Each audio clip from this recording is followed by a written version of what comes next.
예수님이 참 분주하셨는데 이런 예수님을 보고 바리새인 중 한 사람이 점심을 초청하여 대접합니다. 오늘 본문의 내용이 바로 바리새인이 예수님과 그의 무리를 초청해서 대접하는 내용입니다. 예수님은 그의 행동 하나하나, 그의 말씀 한마디 한마디가 오늘 살아가는 우리에게 교훈이 되고 힘이 되는 말씀입니다. 그래서 오늘 바리새인 집에 들어가셨던 예수님의 행동을 통해서 우리가 교훈받고 은혜를 나누기를 원합니다. 바리새인은 외식하는 자들이고 겉과 속이 다르고 속셈이 있는 사람들이었습니다. 여기 바리새인이 예수님을 초대해서 대접하는 것도 보면 순수하게 예수님이 좋아서, 예수님 말씀 듣고 싶어서 그런 게 아닌 것 같아요. 속셈이 있어요. 속셈. 오늘 예수님이 속셈을 갖고 예수님을 초청하고 대접하는 바리새인들을 향하여 교훈을 줍니다. 바리새인들을 향하여 척하지 말라. 따라합니다. 척하지 말라. 네, 오늘 우리가 받을 수 있는 교훈입니다. 척하지 말라는 거예요. 예수님 대접하는 척하는데 그것 통해서 자기를 자랑하고, 나 봐, 많은 사람들 앞에 내가 예수를 이렇게 대접한다고, 있는 척, 잘난 척. 예수님이 점심을 드시는데 결례로 손을 이렇게 물에 넣었다 빼야 되는데 그거 안 했다고 예수님이 뭐라고 나와요? 이상히 여기는지라. 사실 저는 이 말씀을 보면서 예수님이 이상해 보여요.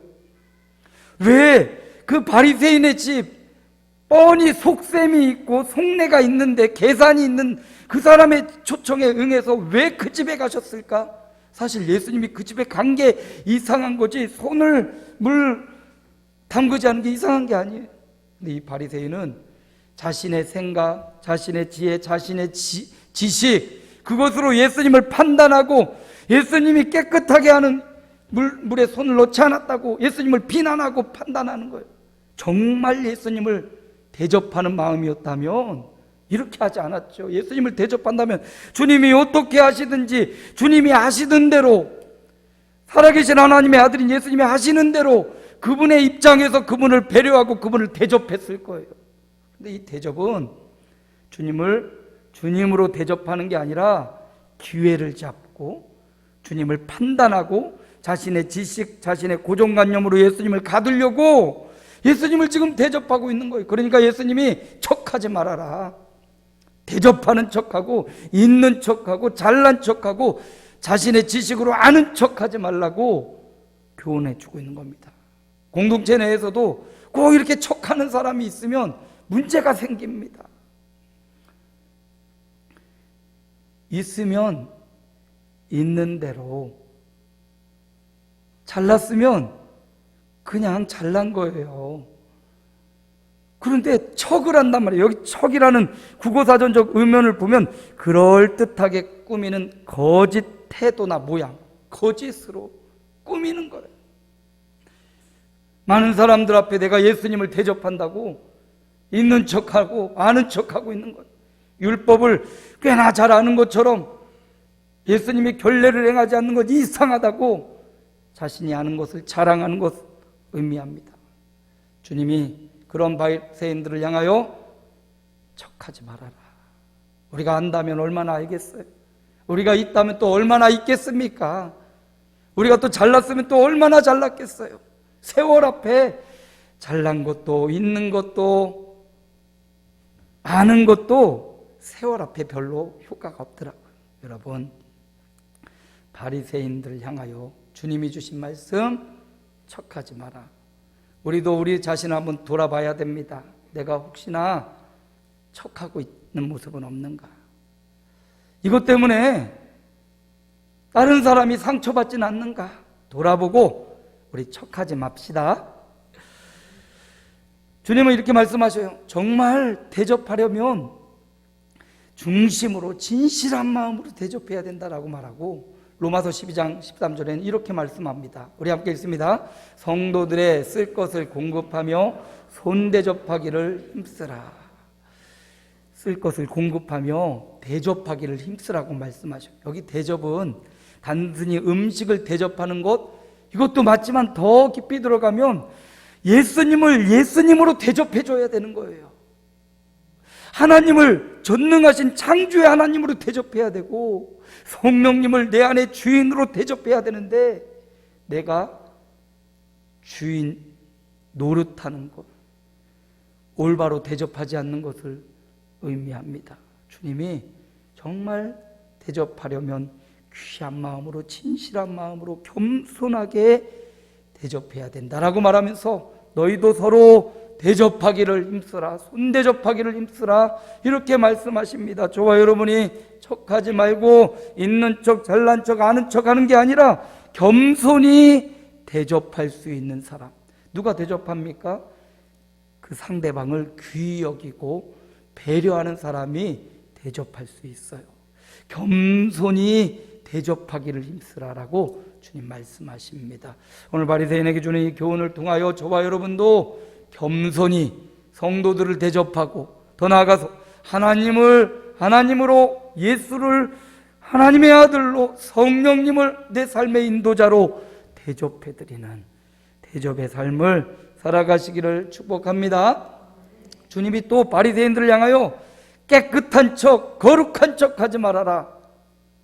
오늘 말씀해 보니까 너희는 대접, 그릇은 깨끗이 닦으면서 너희 속에는 탐욕, 욕심이 가득하다. 악독, 악의, 더러운 생각들로 가득하다 라고 말씀하시면서, 야, 너 깨끗한 척 하지 마라, 거룩한 척 하지 말아라.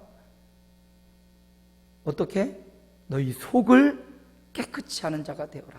어떻게 우리 속을 깨끗이 할 수 있습니까? 요한일서에 보면 이런 말씀이 나옵니다. 함께 봅니다. 우리 죄를 자백하면 그는 미쁘시고 의로우사 우리를 모든 죄를 사하시며 우리를 모든 불의에서 깨끗하게 하실 것이요. 우리를 깨끗하게 하는 것은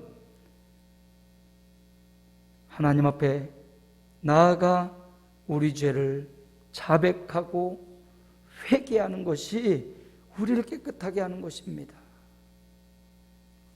바리새인들을 향하여 주님이 너희 속을 깨끗이 하라 말씀하십니다. 성도된 저와 여러분도 우리의 겉모양 물론이거니와 우리의 속을 깨끗이 해야 되는데, 어떻게 우리 속이 깨끗해질 수 있습니까? 하나님 앞에 나아가 내가 죄인됨을 인정하고 하나님 앞에 나아가 우리의 죄를 낱낱이 고백할 때 우리는 깨끗한 심령을 얻을 수 있는 것입니다. 회개하는 사람, 그렇죠. 저 감옥에 가면 나는 죄 없어요 하는 사람이 그렇게 많대요. 나는 억울해요 하는 사람이 그렇게 많대요. 근데 교회에 가면 나는 죄인이요 하는 사람이 그렇게 많대요. 왜 그렇습니까? 하나님 앞에 우리 삶을 돌아보니까, 물론 예수 믿고 구원받고 용서받았지만 매일의 삶 속에서 끊임없이 나에게 다가오는 죄의 유혹과 죄의 오염으로부터 벗어날 수 없기에 우리 날마다 하나님 앞에 나아가 겸손히 엎드리고 회개할 때 깨끗해질 수 있는 겁니다. 바리새인들은 특히나 많은 사람들 앞에 거룩한 척, 깨끗한 척 했습니다.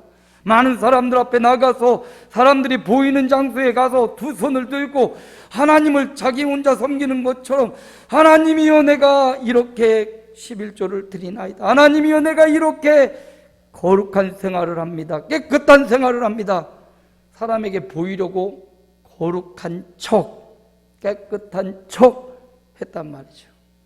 그러나 세리는 골방에 들어가서 큰 소리도 외치지 못하고 고개를 무릎 사이에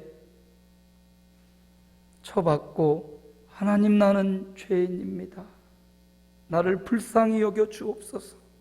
누가 더 깨끗한 사람입니까? 하나님 앞에 날마다 깨끗하게 회개하고 자복하는 자, 그가 하나님이 불의에서 깨끗하게 하시고 거룩한 심령을 얻게 될 것입니다. 우리가 어떻게 깨끗해지고 어떻게 거룩해집니까? 디모데전서에 보니까 함께 읽습니다. 하나님의 말씀과 기도로 거룩하여짐이니라. 말씀과 기도가 우리를 거룩하게 하는 것입니다. 자복하고 회개할 때 우리의 마음은 깨끗해지고요, 하나님의 말씀과 기도에 전념할 때 우리는 거룩한 삶을 살아갈 수 있어요. 그 말씀과 기도하는 삶, 말씀의 원리를 따라 순종하며 그 말씀을 붙잡고 기도하는 사람이 거룩한 삶을 살아갈 수 있습니다. 바리새인을 향하여 주님이 겉으로는 깨끗한 척 거룩한 척하지만 네 속에는 탐욕으로 가득하다, 욕심이 가득하고 악의를 가지고 있다라고 주님이 속을 깨끗이 하라고 말씀하십니다. 언젠가 가족끼리 식사를 하는데 갈비탕을 시켰더니 갈비가 그냥 이따만큼 큰 갈비가 나오는데 맛있게 생겨서 김이 무락무락 나오는 거예요. 이야, 향도 좋고 이거 맛있겠구나. 먹으려고 보니까 파리가 한 마리 요만큼 들어가 있는데 이 굵직한 파리가 그냥 날라 들어간 게 아니라 같이 갈비탕과 함께 삶아져 가지고 민들민들해진 거예요. 이걸 보고 어떻게 그걸 먹겠어요? 도저히 못 먹겠더라고. 여러분, 그릇은 깨끗한데 내용물이 더러우면 어떻게 먹을 수 있겠습니까? 하나님은 심령을 감찰하시는 분이라고 했습니다. 우리의 마음과 심령을 감찰하시는 하나님. 겉모양은 깨끗한데 속은 욕심과 악의로 가득하다면 심령을 감찰하시는 하나님 앞에 자복하고 회개하는 삶을 살아서 마음을 깨끗이 하는 성도들이 되시기를 축복합니다. 그렇습니다. 하나님 앞에 나아가 날마다 우리를 돌아보고 다른 사람에게 비교하는 게 아니라 하나님 앞에서 나를 돌아보고 주님 앞에 겸손히 회개하고 자복할 때 우리는 깨끗하고 거룩한 삶을 살아갈 수 있을 것입니다. 그러므로 바리새인들을 향하여 주님이 깨끗한 척 하지 말아라, 거룩한 척 하지 말아라 말씀하신 겁니다. 세 번째, 주님이 또 척하지 말라고 바리새인들을 향하여 말합니다. 자랑하고 위하는 척 하지 말아라. 바리새인들은 다른 사람들을 돕는데 공개적으로 도와주면서 자기를 높였습니다.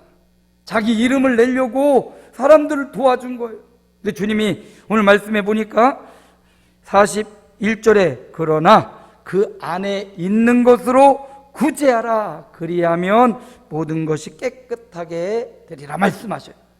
있는 것으로 구제하라고 말씀하십니다. 그 구제를 통해서 자기를 나타내고 자기를 자랑하는 게 아니라 진심으로 다른 사람들을 배려하고 구제하라라고 말씀하셨어요. 구제를 통해서 자랑하고 위하는 척하지 말라는 거죠.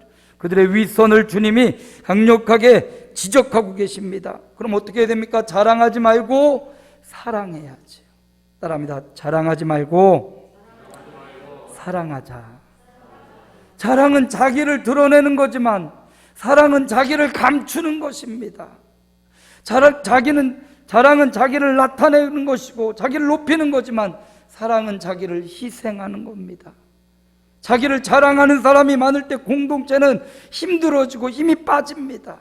그런데 사랑하는 사람이 많은 공동체는 훈훈해지고 따스해지는 것입니다. 바리새인들은 자기를 자랑하고 사람을 위하는 척했지만 결국은 자기를 나타내고 자기를 높이려는 그런 속셈이 주님 앞에 낱낱이 공개되었습니다. 여러분, 우리가 사람마다 하나님이 재능을 주셨어요. 남다른 특이한 점을 주셨단 말이에요. 어떤 사람은 말을 굉장히 잘하는 사람이 있고요. 또 어떤 사람은 요리를 참 맛있게 잘하는 분도 계시고요. 또 어떤 사람은 지혜가 굉장히 지혜로운 사람이 있어요. 머리가 똑똑한 지혜가 있는 사람이 있어요. 어떤 사람은 많이 아는 사람도 있습니다. 어떤 사람은 남다르게 나이에 비해 굉장히 둥한 얼굴을 갖고 계신 분도 계셔요. 우리 박순남 권사님이 얼마나 둥한입니까? 누가 보면 60대로 보이는데 별로 남다르게 잘생기고 남다르게 예쁜 사람도 있어요. 남다르게 돈을 또 잘 버는 사람이 있어요. 남다르게 건강한 사람도 있습니다. 사람마다 하나님이 저마다 주신 장점과 재능이 있다고, 저마다 주신 달란트가 있고 저마다 주신 은사가 있습니다. 그런데 그것 가지고, 그 은사 가지고, 그 자랑할 만한 것 가지고 다른 사람을 기죽이고 다른 사람 얕보라고 주신 게 아니라는 거예요. 그것 가지고 다른 사람을 사랑하라고 주신 거죠. 다른 사람을 구제하라고 주신 거란 말이에요. 남다른 재능, 남다른 은사가 있다면 그것 가지고 나를 자랑하고 나를 높이는 게 아니라 그것 가지고 사도 바울의 고백처럼 내가 그리스도의 십자가 외에는 결코 자랑할 것이 없다 말한 것처럼 하나님이 저와 여러분에게 주신 특별한 재능 가지고 나를 자랑하지 말고 그것을 가지고 주님의 십자가를 자랑하기를 축원합니다. 그렇습니다. 주님은 각자에게 주신 잘하는 그것으로 주님을 자랑하기를 원하십니다. 그것으로 나를 드러내지 말고 그것으로 주님을 자랑합시다. 전에 교회에 활을 잘 쏘는 양궁을 하는 아이가 있었어요. 초등학생이었는데 그냥 너무나 활을 잘 쏴서 수원 대표, 경기도 대표 막 대표가 되는 거예요. 이 다음에 훌륭한 양궁 선수가 될 거라고. 그래서 제가 그랬죠. 야, 너 그 훌륭한 양궁 선수에서 인터뷰를 딱 오면 뭐라고 말할 거냐 가르쳐주죠. 먼저 이런 재능을 주신 하나님께 감사드리고 나를 잘 길러주신 부모 또 할머니 너무 감사합니다. 꼭 이렇게 해야 된다 그랬더니 네 목사님 그러더라고요. 여러분 우리에게 주신 각각 좋은 재능을 가지고 하나님께 영광을 돌리는 하나님을 자랑하는 그렇게 하나님을 자랑하잖아요. 자연적으로 그 사람이 존경스러워집니다. 그런데 사람이 영적인 존재라 그것 통해서 은근히 자기를 높이잖아요. 아이고 저것도 척하네. 벼는 익을수록 고개가 숙여지는 것처럼 하나님 앞에서 자랑하지 말고 사랑의 도구가 되시기를 축복합니다. 내가 남다른 부를 누리고 내가 남다른 은혜가 있고 남다른 지혜가 있고 건강이 있다고 해서 자랑하지 마십시오. 성경은 이렇게 말합니다. 역대상 29장 12절 다윗의 고백입니다. 그 훌륭한 왕이었던 다윗이 이렇게 고백합니다. 우리도 함께 고백합니다. 부와 기가 주께로 말미암고 또 주는 만물의 주제가 되사 손에 권세와 능력이 있사오니 모든 사람을 크게 하심과 강하게 하심이 주의 손에 있나이다. 누구의 손에 있어요? 주의 손에 달려 있어요. 내가 남다른 재능이 있어요. 내가 재물 얻을 능력이 있고 내가 지혜가 있고 똑똑하고 내가 남보다 요리를 잘하고 내가 남보다 더 잘하는 것 있다면 이건 주님이 주신 것이라고 믿습니까? 부와 기도 누가 주셨습니까? 주님이 주셨습니다. 모든 사람은 저도 포함되고 여러분도 포함되는데 모든 사람을 크게 하심과 모든 사람을 강하게 하심도 누구의 손에? 주의 손에 달려있다. 아, 내 것이 아니구나, 주님이 주신 것이구나 라고 생각하면 자랑하지 않겠지요. 주님이 주신 것이라 믿는 사람은 주님이 나를 사용하셨을 뿐입니다. 나는 주님의 도구일 뿐입니다 라고 주님을 자랑하지 자기를 자랑하지 않을 것입니다. 바리새인은 자기가 있는 그것으로 구제하지 않고 자기를 드러내는 데 썼기에 주님이 척하지 말라고 지적한 겁니다. 오늘 말씀에 보면 또 41절 잘 보면 그러나 그 안에 있는 것으로 구제하라고 말씀하셔요. 안에 있는 것으로 구제하라 이 말을 잘 살펴보면 있을 때 구제하라가 아닙니다. 넉넉해졌을 때 하라가 아닙니다. 있는 것으로 지금 너에게 있다라는 거예요. 이미 다른 사람을 배려하고 구제할 수 있는 게 이미 있다는 거예요.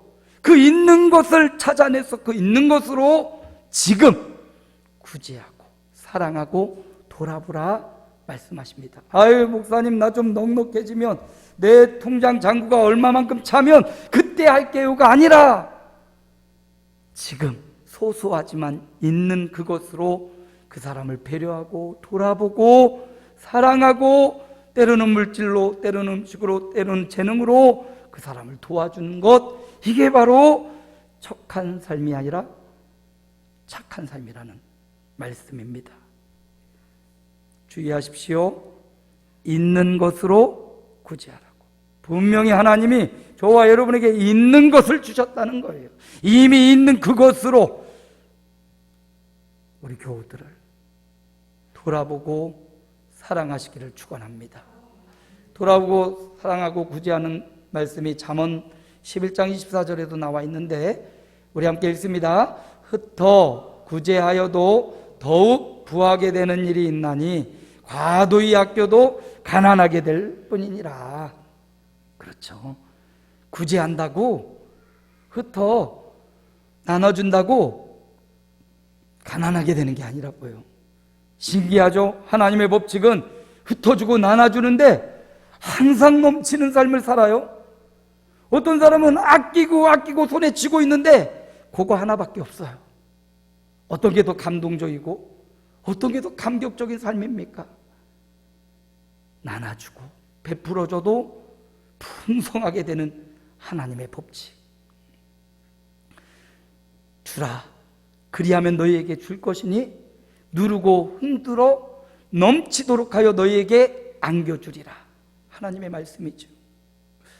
하나님 앞에도 마찬가지입니다. 하나님 앞에 하나님 내 것이 채워지면 주님께 드리겠습니다. 내게 어디 있어요? 다 주께로 말미암았다고 고백하면서도 하나님 내가 너무 없어요.